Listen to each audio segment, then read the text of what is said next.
Good evening, Metal Faithful. It is your mandated reporter, and frankly, I'm mortified, Mr. Mark Radulich, and this is the Metal Hammer of Doom.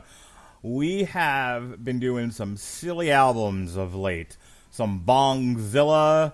We've been doing some Dr. Colossus.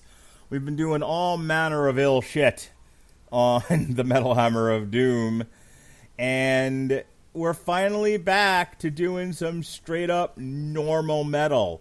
Normal metal, Jesse Starcher. Jesse Starcher, you were on here last week. We didn't even do a Metal Hammer of Doom. That's how things have been going lately.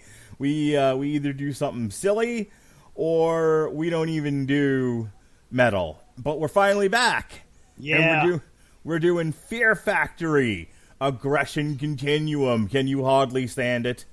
Cannot stand it, man. This is great. We have been we've been sailing the seas of music here for a little bit, so it's good to be kind of back in the wheelhouse of what the Metal Hammer of Doom is supposed to be. And a wise man once said, well, this is the Metal Hammer of Doom, and I think that wise man was me at one point.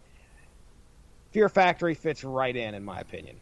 You say that we're sailing the seas of metal, but we're also sailing the seas of cheese, so come with us as we sail the seas of cheese. Now that was Primus, correct? That was Primus. That's what I thought, yeah. Sail the seas of cheese. Come with us and we'll sail the seas of cheese. Oh, Les Claypool. All right, so Fear Factory dropped Aggression Continuum June 18th, and I couldn't wait to cover it. Just as soon as we could, we got this baby on the schedule. How much Fear Factory are you familiar with, Jesse? Did you listen to Fear Factory back in the day? No, this is an all the hits type of situation where, you could find the hits on Spotify or Amazon Music. I was going to say, don't you listen to them on AmazonMusic.com? That's right, I do. And Linchpin, Replica, the remix of Cars.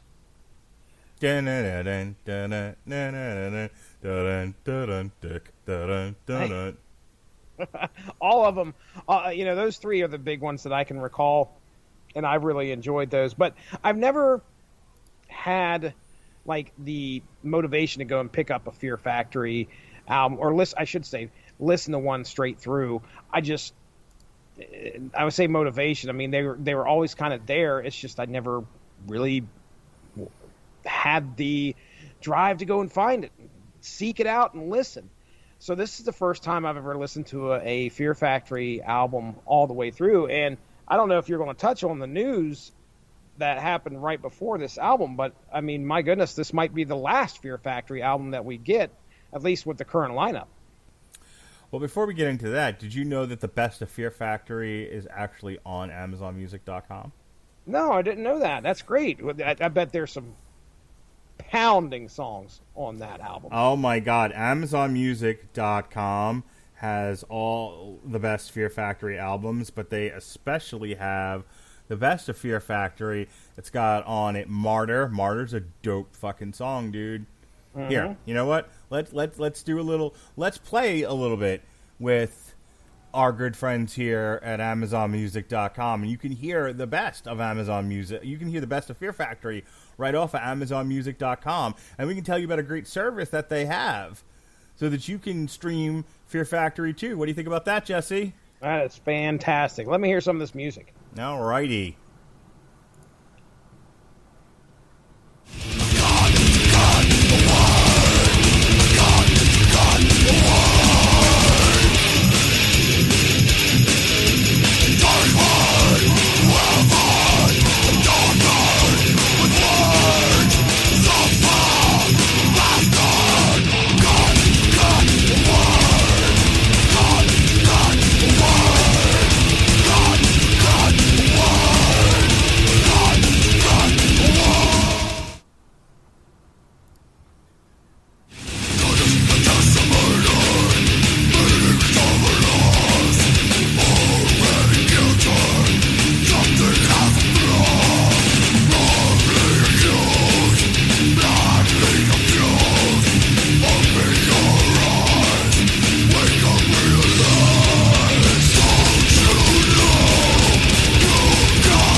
that's the best of Fear Factory, Jesse Starcher. And do you know what? Tell me. You can stream all the Fear Factory you want on AmazonMusic.com by clicking the link in the description of this podcast, don't you know? It's getamazonmusic.com/W2M Network. That's getamazonmusic.com/W2M Network to download to stream this. Wow. To sign up for the Amazon Music service. Brilliant. You get a free 30 days of Amazon Music to stream all you want. And if you like it, you keep it. You don't, you cancel it. No fuss, no muss. Beautiful, beautiful. Well, I can tell you what we just got there with that Best of Fear Factory. What that represents is the best that this band has to offer, I would imagine, according to the band.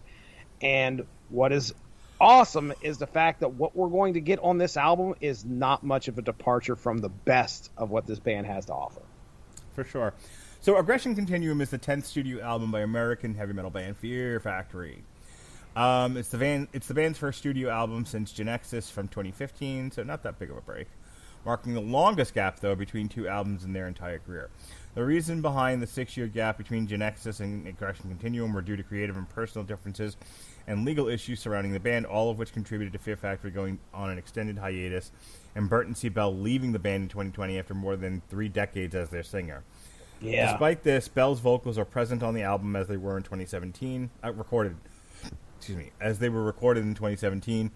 Aggression Continuum also saw Fear Factory's lineup intact for the first time since Transgression in 2005, with Mike Heller on drums and founding member Dino Cazares contributing to both guitar and bass. All right, so you have news for me, from what I understand? Well, you just read it there about how the lead singer, our lead vocalist, is gone from the band now as of 2020. So, he left, but obviously his vocals are still in what we hear. So, but he's done, from what I understand. Mm-hmm. Well, that's a shame. I mean, Fear Factory, going all the way back to their first album, I've been following this band since like high school, basically. And, I went to high school from 1990 to 1994. Their first album, I'm flipping through the wiki now, their first album, Soul of a New Machine, I'm like mid-high school, 1992. Mm-hmm. And Soul of a New Machine, we got to hear Martyr, we got, Scum Grief, which we just heard on the best of, Big God, Rape Souls, a classic. So, I have a pretty long history with this band. They do a great they do a great cover. I can't remember if it's them or Machine Head, but I know besides Cars, they've done some covers over the years that I've really, really enjoyed. Just a great band, and I was really super pumped to see that they had put out a new album. So, what do you say we talk about it? I'm ready, man. Let's get into it. All right, the first 3 tracks on here, we're going to do these 3 at a time for the 10 tracks that are here, so it'll be kind of a short run through. Recode, Disruptor, and the title of the album, title track. This is Aggression Continuum. So here we go with Recode first.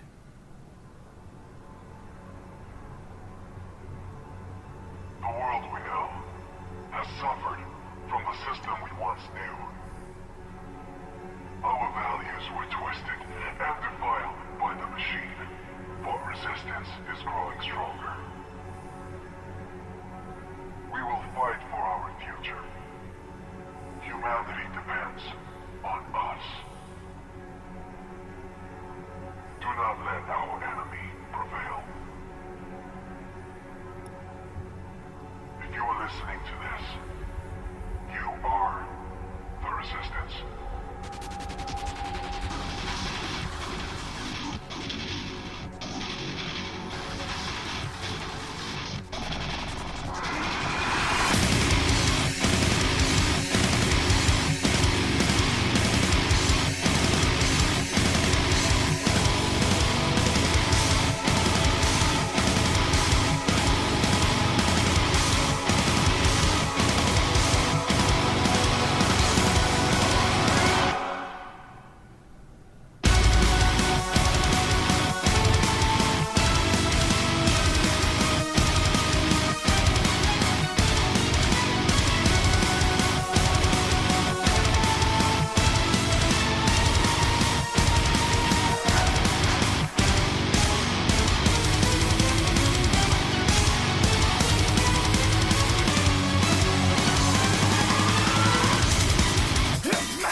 made blind humans to afflict them!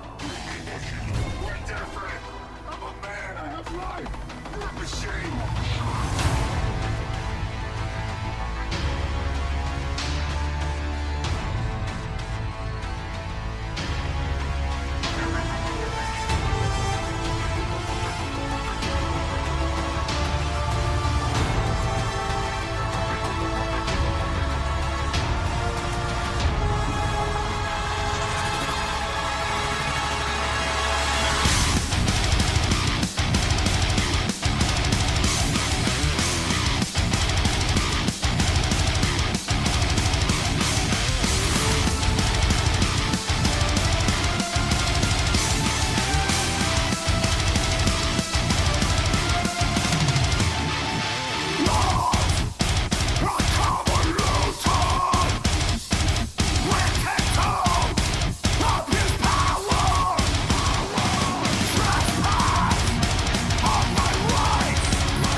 I mean, like, we haven't heard anything this heavy in so long. I know, dude. It's so good. Man. Oh my god, I've missed this band so much, and it's going to make me sad that this might be the last Fear Factory album. I know. Okay, so again, knew the hits, didn't know what I was going to get in regards to a full album. Bring out the check boxes, Mark Radulich.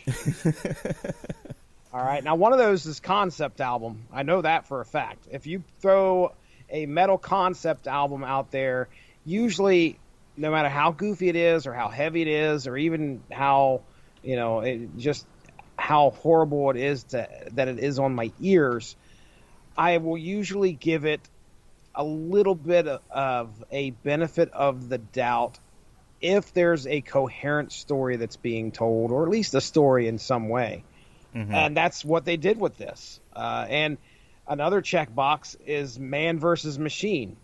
You go back a few years and listen to myself and Robert Cooper talk about scar symmetry. Mm-hmm. From what you could hear from that podcast, because there was a horrible echo in the first half hour, but that's all right. Thank you, Blog Talk. But yeah, I don't miss that. That was something that I love to hear about. That was a concept album as well. So the machines taking over the world concept, it's getting used quite a bit throughout the albums that I'm seeing here. I've seen quite a few of these concepts gravitate towards that. And it doesn't bother me that bad. It seems like it may be overused, but Fear Factory does a fine job, and obviously you're getting the signature Fear Factory that I think a lot of people have been hearing for a while, and it just seems like it's a little bit better. But the concept, for me, that concept that they're getting across, I think that's gone across all their albums. Mm-hmm. They're an industrial band, or I should say they're industrial metal. And that kind of goes hand in hand with that concept, which is pretty cool. But anyway, yeah, dude, this is solid opener with Recode, Aggression Continuum. That was one of the singles he said, I think, that was released. And I think, if I remember, no, it was Disruptor and Fuel Injected Suicide Machine. My bad. But Aggression Continuum's pretty good. Recode Disruptor's was the decent. third single. It came out the same day as the album. Okay, that's probably where I'm getting confused. But regardless, all three of these songs are great, man. I mean, Fear Factory, they weren't absent for me. They were absent for you. Do they feel like they're back? Oh, yeah. Like, I can already tell you this is going to be, in my top 5 of the year. Not it has a tremendous amount of competition. I know. I'm right there with you, though. I was at the end of this podcast, that's what I was going to say. It's like this is probably top 5 easy right now for me, and I didn't expect it. Yeah, no, I was expecting to be disappointed because that's kind of how this year has gone so far in music. But just kind of like I know we've done this exercise before, but like the Labyrinth was okay. That album, Corpicani was okay. We skipped 2 weeks. No, we did Serenia. Serenia was fine. That was all right. Epica's good. Epica was good. I really liked Epica. Epica was good. A Day to Remember was okay. We enjoyed Fiddler's Green, but it wasn't 2021. B, it was gimmicky. I think we ended up enjoying the Rob Zombie album. God knows I know our listeners did. Or at least they liked us talking about it. I revisited the album quite a bit. The Tom McClure album was solid. Yeah. We didn't do anything the week of Godzilla versus Kong. The following week we didn't do anything either. And then Jesus Christ, did we not go 3 weeks in a row? Possibly. I know we did a Weezer album at some point. Yeah, we did. Yeah, that's right. We did Weezer. We did Weezer OK Computer or whatever it was. Yep, and then Weezer, Van Weezer. That was in May though. Yep. I'm still in April here. Yeah, it looks like we took a break for 3 weeks in the month of April because there was just too much other stuff to do. And then we started back up in May with Mortal Kombat, and then we took another break, and we did Pennyworth, and then we did the new Weezer, then we did Saliva, and that was an EP, and then a bunch of other singles and shit. And then we did Galactic Kraken. That was fun, but that was, again, off the beaten fucking path. Yep. Bongzilla. And you were off a week. Dr. Colossus was really good. I would recommend going back and listening to it. Okay. We took off last week, and then Fear Factory. Yeah, this is easily the number one album of the year so far. Oh, Green Jelly. Green Jelly. Oh, right. Jelly. We did do Green Jelly. That's true. It was on a Monday, so I wasn't going straight at it. And Green Jelly was fun. But I would say, like, in terms of, like, top-notch, like, no fooling around, stop dicking around with your metal Radulich, kind of a show, and an album, I would say this is the best. Just in 3 tracks, I can tell you that. Yeah, well, I agree. Now, you make sure to cue me up when you hit your favorite. My favorite's later on down the list, so I don't know if we had your favorite in those first 3, but let me know if we come across it here later. I'm leaning on Recode, and I'll tell you because I forgot to stop it when I was supposed to. So I'm thinking right now it's Recode. Okay, all right. Well, we'll see if anything changes. I've got it ready to go. All right, well, let's go ahead and do the next 3 tracks here. We've got Purity, Fuel Injected Suicide Machine, and Collapse.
streets immediately.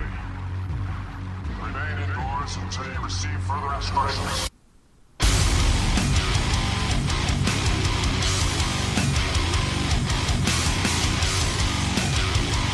I repeat, please evacuate the streets immediately.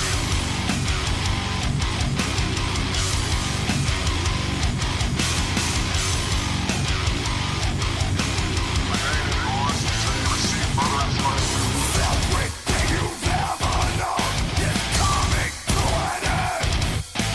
Tainted by hallucination, captured by the dead. Sacrificial ritual, because of your terror. I could put it right as you bow down to your killer. Bow down, bow down, bow to your killer. Bow down, bow down, bow to your killer. Bow down to your killer. That song was killer. Yeah, that was some really good stuff right there. The Man, thing I love about Fear Factory, dude, is, and it's so funny because, like, as much as I loved Fear Factory back when I was listening to him in high school, I always thought Cliff Burton's voice was, what is his name right? no, Cliff Burton, I think. I was like, that's fucking Metallica. And he's dead. Burton C. Yeah. Bell. Hang on, what do you think about Fear Factory, Jonas? Want to do a quick Fear Factory dance? Do it to it, Jonas. Dancing, I guess. Well, it would help if you heard the music, no? Oh, that like Here, Jonas. Since you came out here during my podcast, there's no video, by the way. There's that went on tape. No video, no thanks. there's no video. But here's some Fear Factory for you. Hang on. Here, dance, monkey. Hey, wait for the music to start.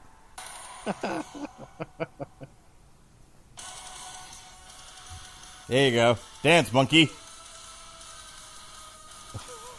Like, can I go to bed now? He's supposed to be in bed. You're not even Come like out this dancing to way. the rhythm of the song. There you go. What do you want? Oh, getting my swimming lesson. Oh, well, go talk to your mother. What do you want? You want to dance to Fear Factory too? No, I was trying to sleep and I heard noise. Good night. Go to bed. That's hilarious. Anyway. Was he able to pull it off? Was he not? No. No? He looked like he was trying to stay warm. Oh, all right. Well, His dance to Scooter was much better. yeah. Well, and there is evidence of that. There is. We TikToked it. Indeed. Jonas gave me a thumbs up. Anyway, Burton C. Bell, says the idiot. I always thought he had a very pretty tonal quality to his voice, but it used to annoy me because like I just wanted him to growl and scream. Oh, really? 'Cause to me, that was the best Fear Factory.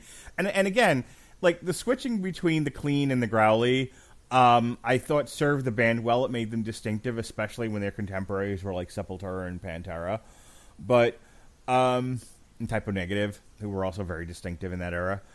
However, I used to prefer it when he didn't sing like that, just because I was an angry kid that wanted to hear a lot of screaming. Now that I'm older and can appreciate his vocal quality so much more, I really do like. It's one of the reasons why I was so super positive about this album.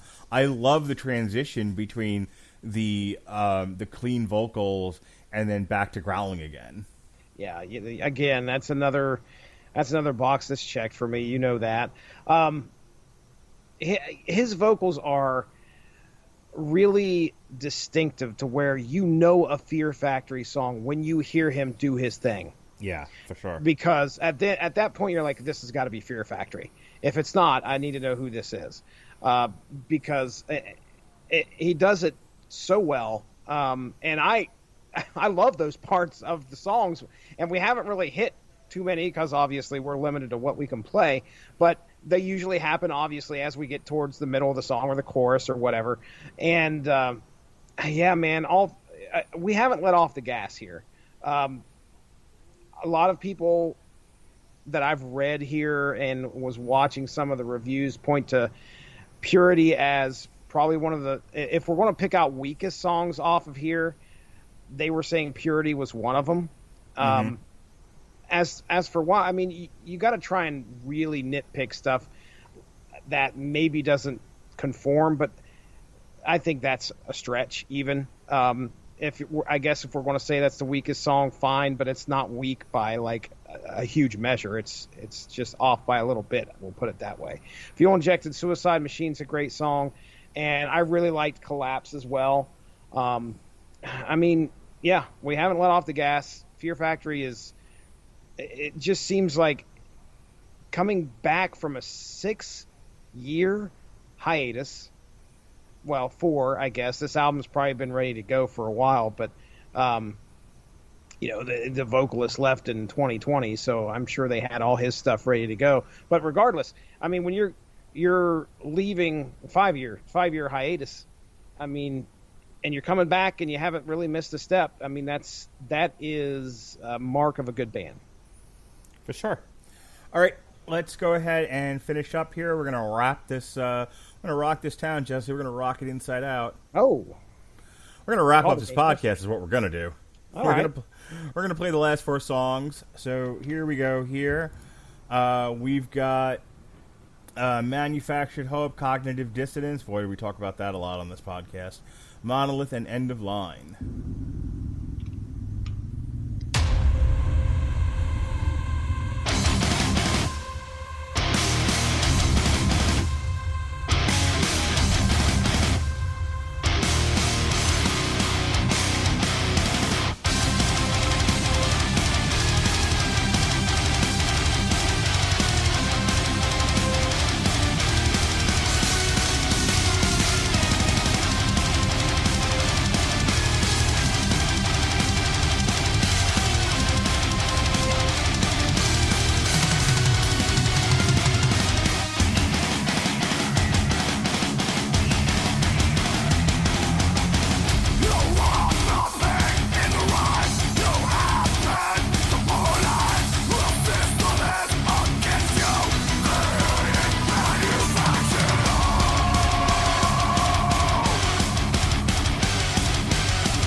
right, this gets a solid A from me, dude. I don't even know what else to say.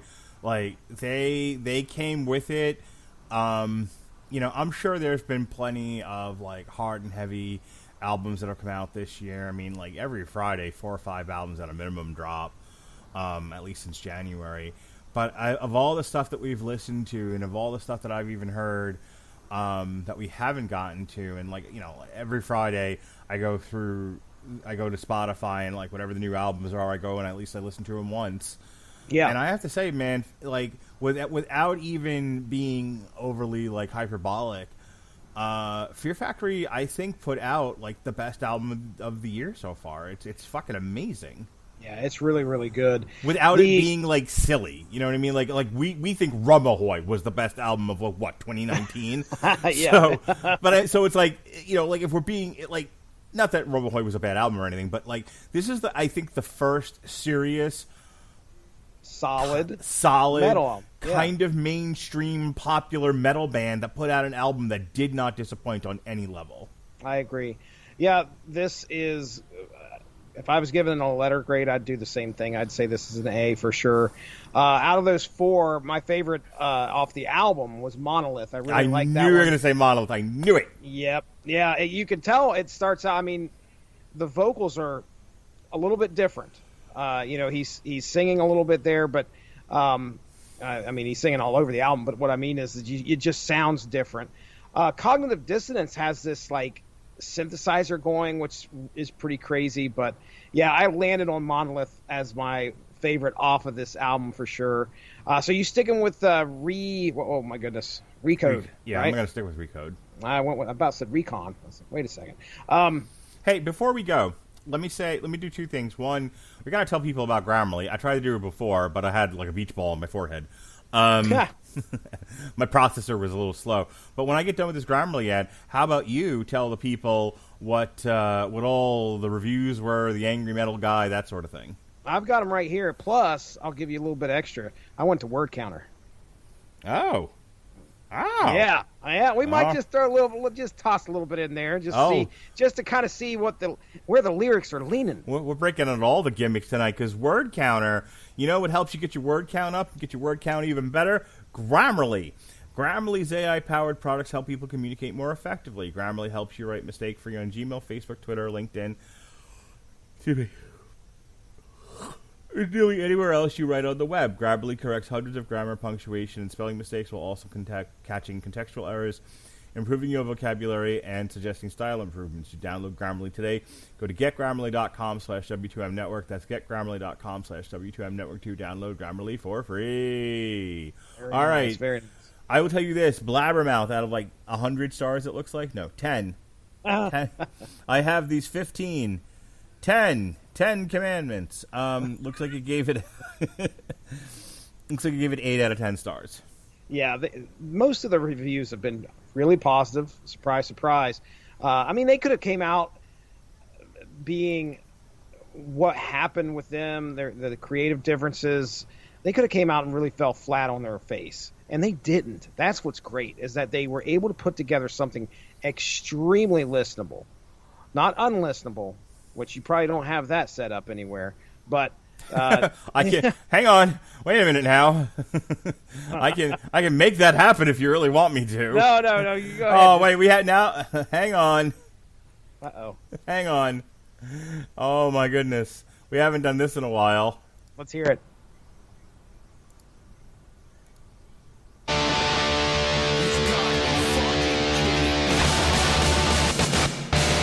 This is a fucking joke, right?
in here. Read your right. Stop what you did. Feces.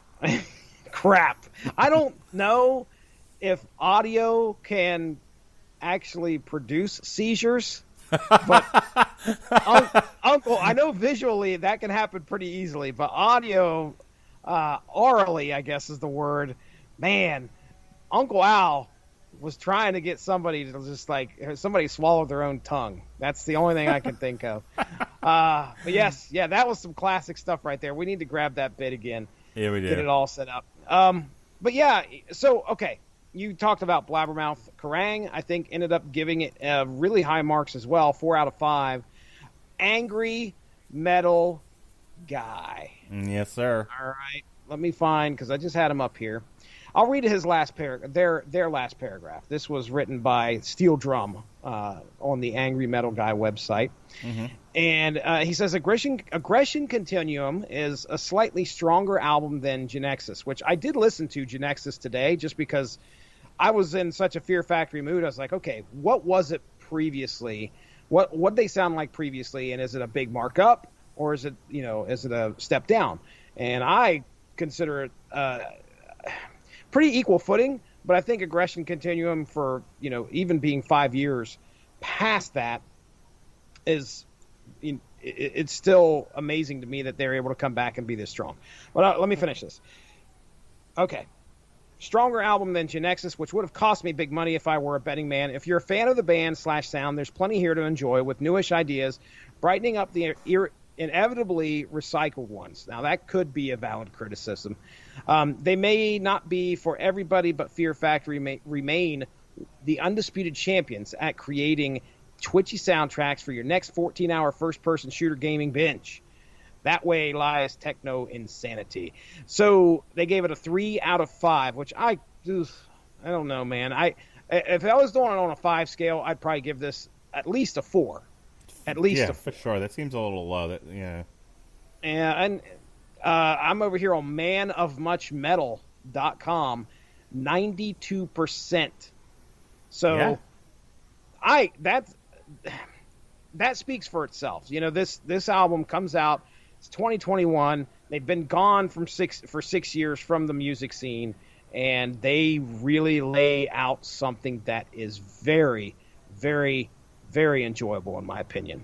So let's head to Word Counter, which is perfect for Grammarly. Which Grammarly, by the way, did pop up. I have apparently 30 things that it could correct, but that's just all spelling stuff because I copied it and pasted it. So I'll give you real quick the read.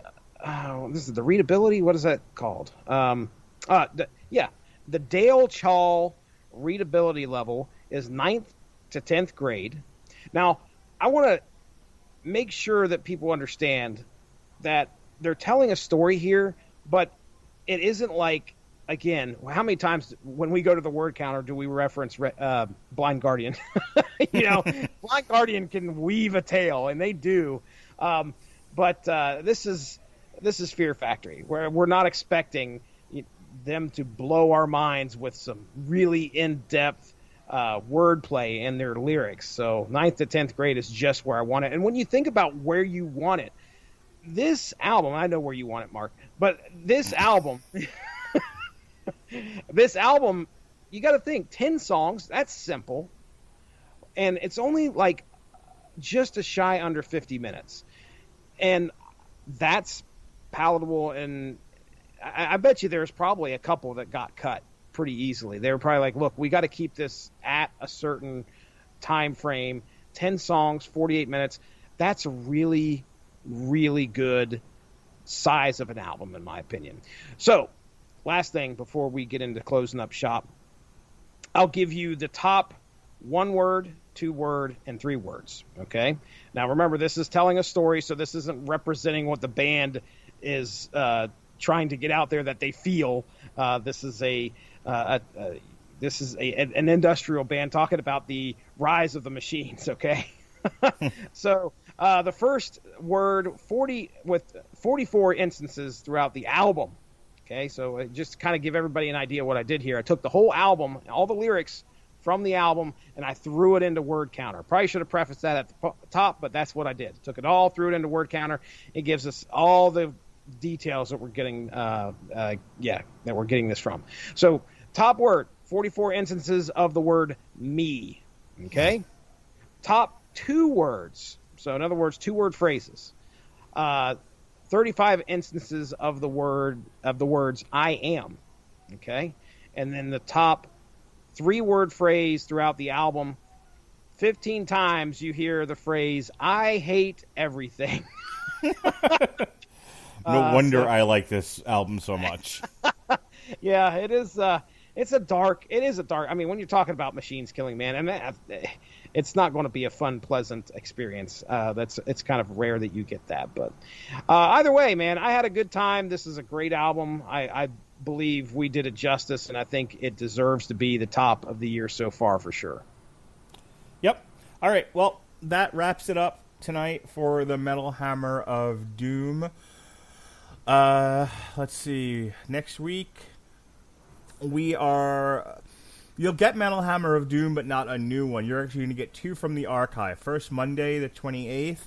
I will be just coming back from a mini vacation. I was actually supposed to go see the stadium tour with Motley Crue and Def Leppard, but they moved that to 2022. But we're going to Orlando anyway, because God knows I need a vacation. So before we go on the big vacation, we're going on a mini vacation. A staycation kind of sorts. We're in Florida, but we're staying in a hotel. Anyway, meanwhile, we're going to go all the way back to the very beginnings, the first year of the Metal Hammer of Doom, and you're going to get to hear 2 from that period. First, Black Country Communion, which was like a supergroup made up of different classic rock people. Black Country Communion, Afterglow. That was a Rob Cooper pick. And then the very first Testament album that we ever reviewed, the one that got us kicking off reviewing all kinds of Testament albums that would follow. This one was Dark Roots of Earth. It was like my favorite album of that year. It was so good. So you'll get to hear those. When's the next time Jesse Starcher and I are getting together? When, Jesse? When? Well, it ain't gonna be next week. I'll tell you that much. It's good. You and I are gonna get together on July 7th. We're gonna be reviewing Buckcherry, Hellbound. Oh, I love the cocaine. Mama, can you wait? Coming down here to Marietta, Ohio sometime soon. The cocaine? Oh, the Buckcherry, sir, remember? Oh, that's right. Yeah, they may be bringing the cocaine with them. They will most certainly be bringing the cocaine. Mama, can you wait? So, and then I'm going to be on your thing. I'm going to be doing your thing. I'm going to be on a Tripped Up Trivia. We're going to be talking Warner Brothers Animation. Oh, wow. I'm glad you're coming on for that. That's going to be a lot of fun. Yeah, we need to wrap that up by 10 o'clock, by the way. Okay, so you're going to try and make me do an hour-and-a-half show in an hour? Yeah, that's the plan. I got a UFC pay-per-view to watch. No, how about you've watched enough violence this year. It's okay to hang and talk about a little, have fun, do a little trivia. I'll just watch it on my phone while you guys ask me questions. Like on demand? Maybe. How about you do that? Or I could just maybe I could just miss the first match because I'm really only getting it for the main event, which is Conor McGregor versus Poirier 3. What are we arguing about here? Okay, we need to get this done by 10 though. Alexis, it's her show. Ugh, never mind. So anyway, but before that, between that and the Buckcherry, we're taking off the 14th. Instead of doing a Metal Hammer of Doom, we're going to do a triple feature. We're going to look at 3 recent movies. It'll be Gunpowder Milkshake, No Sudden Move, and The Misfits.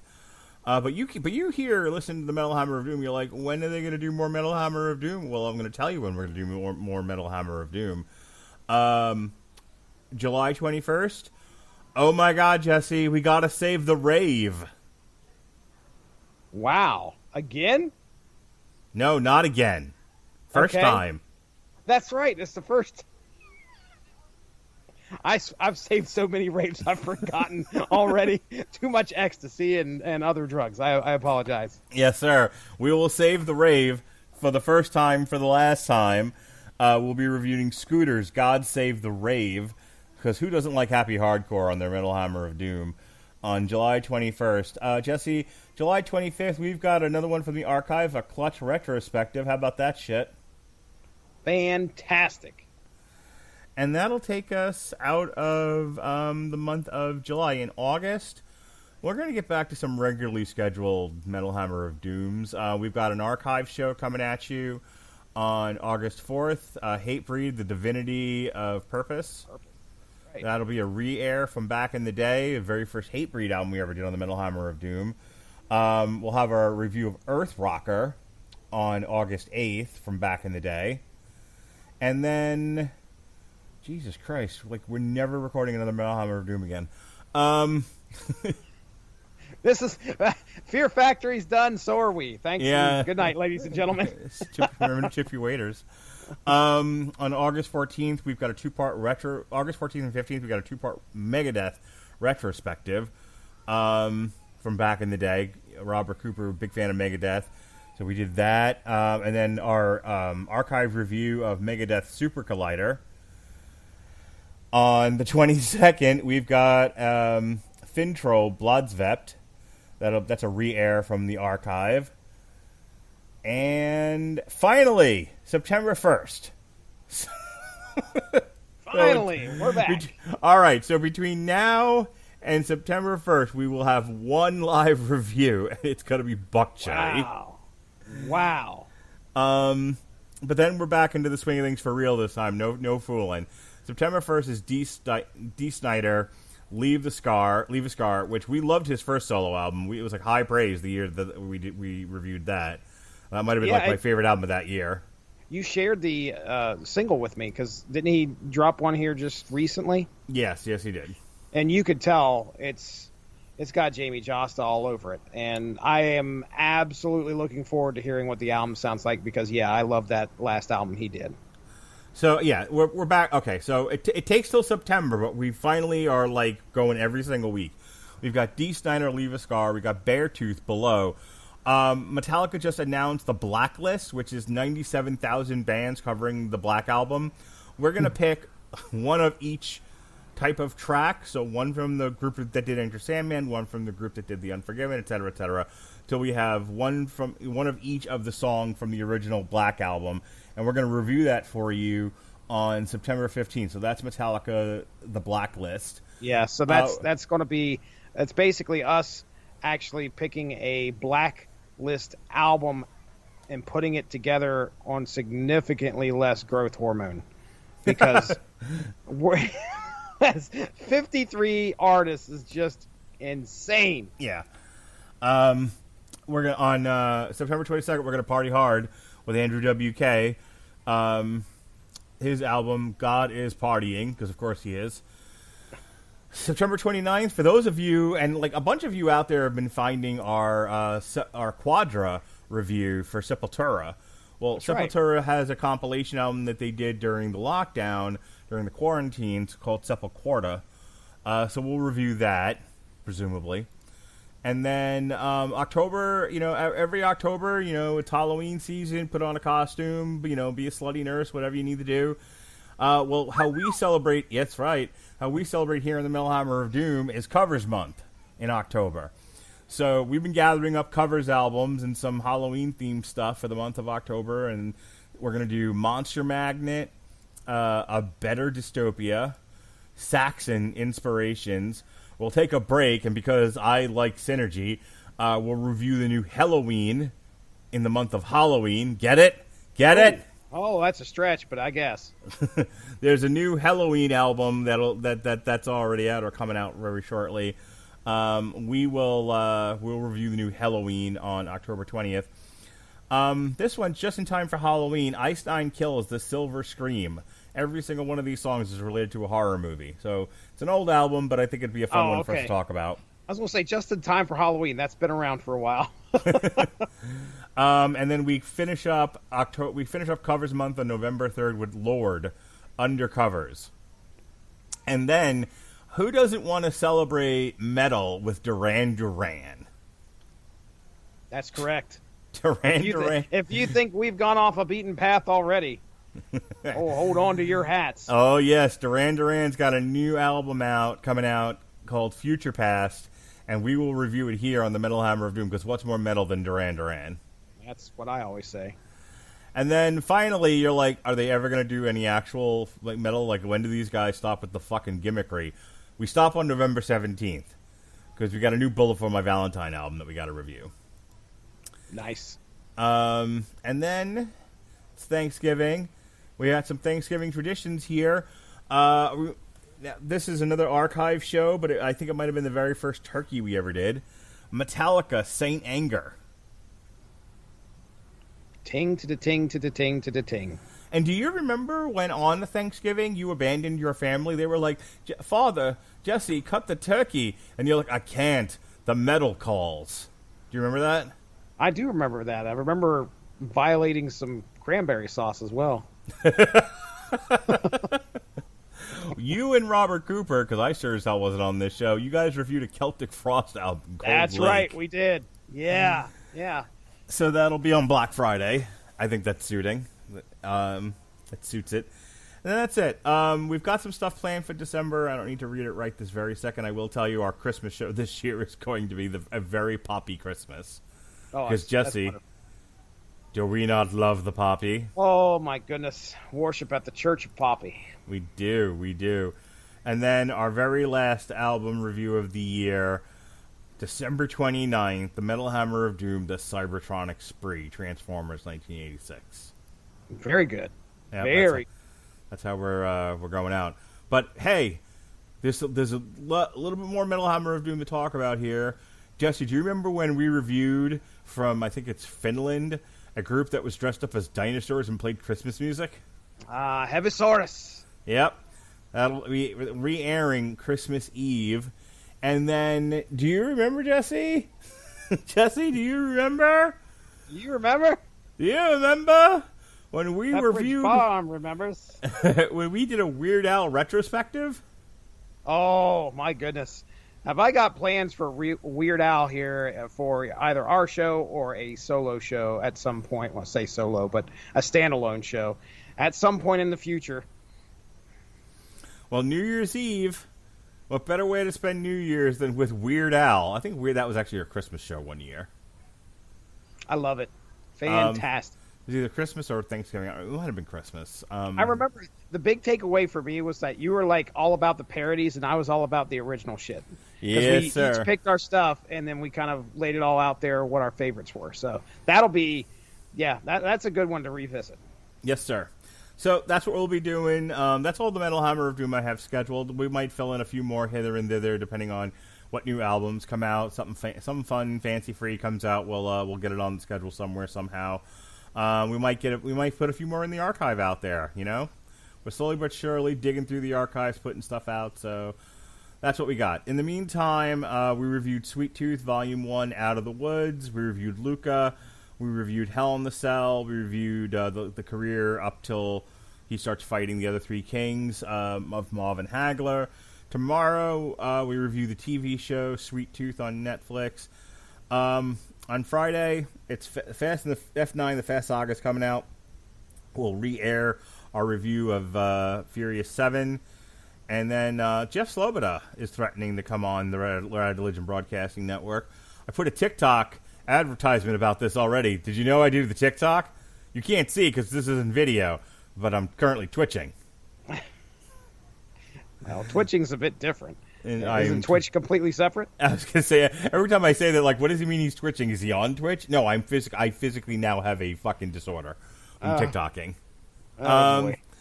But Jeff Sloboda and I are going to review Awake, Infinite, and Ice Road, all on the same show even. How about that? I couldn't say Jeff's last name right during Tripped Up Trivia, so I actually edited myself out. Nice. Because I kept screwing it up.